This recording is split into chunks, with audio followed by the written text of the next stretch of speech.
سے سوال کروں گا کہ یہ بچے مسجد میں نہیں آئیں گے تو آپ ہی بتاؤ کہاں جائیں گے سیکھنے کے لیے؟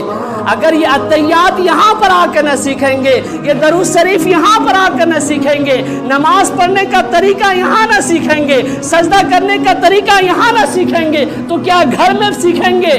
کیا گھر میں بیٹھے بیٹھے سیکھ جائیں گے؟ کیا ماں باپ کے لیے ایصال ثواب کرنے کا طریقہ گھر میں بیٹھے بیٹھے سیکھ جائیں گے؟ ان کو مسجد آنا ہوگا، ان کو عالموں سے ملنا ہوگا، ان کے لیے آپ شفقت کا سایہ بنے، آپ سکھائیں کہ بابو میرے پاس بیٹھو، بچے میرے پاس بیٹھو، تم بھی میری اولاد کی طرح ہو، آؤ اتحیات سکھا دیتا ہوں، آؤ درود شریف سکھا دیتا ہوں، آؤ دعائے مسورہ سکھا دیتا ہوں، آؤ ثنا سکھا دیتا ہوں، آؤ کیسے اللہ اکبر بولتے ہیں وہ سکھا دیتا ہوں، آؤ وضو کرنے کا طریقہ سکھا دیتا ہوں۔ یہ پیار کرنے کا طریقہ ہے، یہ دین کی دعوت دینے کا طریقہ ہے، یہ صفت اپنے اندر پیدا کیجئے۔ اگر یہ صفت اگر اپنے اندر